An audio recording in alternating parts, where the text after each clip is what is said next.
এবার যেন কেন্দ্রে কেন্দ্রে নারী ভোটারদের ঢল নামে।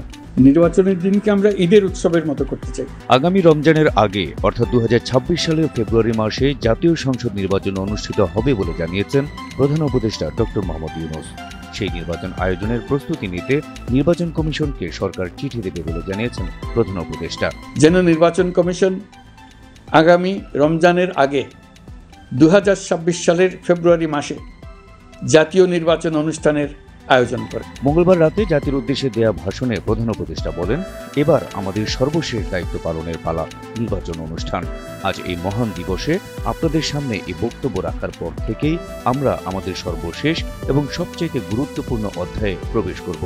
আমরা এবার একটি নির্বাচিত সরকারের কাছে দায়িত্ব হস্তান্তরের প্রক্রিয়া শুরু করব। আমরা এবার একটা নির্বাচিত সরকারের কাছে দায়িত্ব হস্তান্তরের প্রক্রিয়া শুরু করব।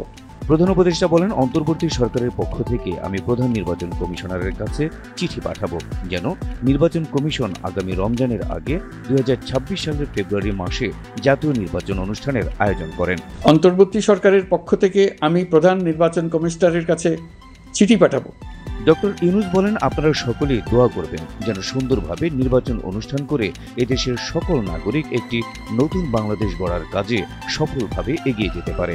আমরা সরকারের পক্ষ থেকে এই নির্বাচন যাতে সুষ্ঠু, শান্তিপূর্ণ এবং উৎসব মুখরভাবে সম্পন্ন করা যায় সেজন্য সকল প্রকার সাহায্য সহযোগিতা প্রদান করব।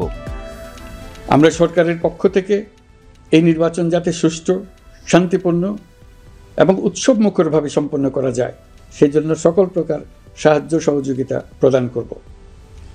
এবারের নির্বাচন যেন আনন্দ উৎসবের দিক থেকে, শান্তি শৃঙ্খলার দিক থেকে, ভোটার উপস্থিতির দিক থেকে, সৌহার্দ্য ও আন্তরিকতার দিক থেকে দেশের ইতিহাসে স্মরণীয় হয়ে থাকে। সেই জন্য সকল আয়োজন সম্পন্ন করতে আগামীকাল থেকে আমরা সকলেই মানসিক প্রস্তুতি ও প্রাতিষ্ঠানিক আয়োজন শুরু করব।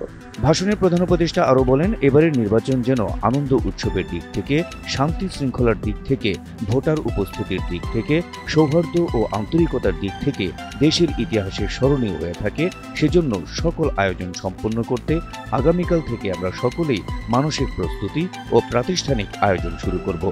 এ সময় প্রবাসে থাকা রেমিটেন্স যোদ্ধাদের ঐতিহাসিক অবদানকে স্বীকার করে নির্বাচনে তাদের অংশগ্রহণ নিশ্চিত করার প্রস্তুতি চলছে বলেও জানান প্রধান উপদেষ্টা। এবার আমরা প্রবাসী ভোটারদের ভোট দেওয়ার আয়োজন নিশ্চিত করতে চাই।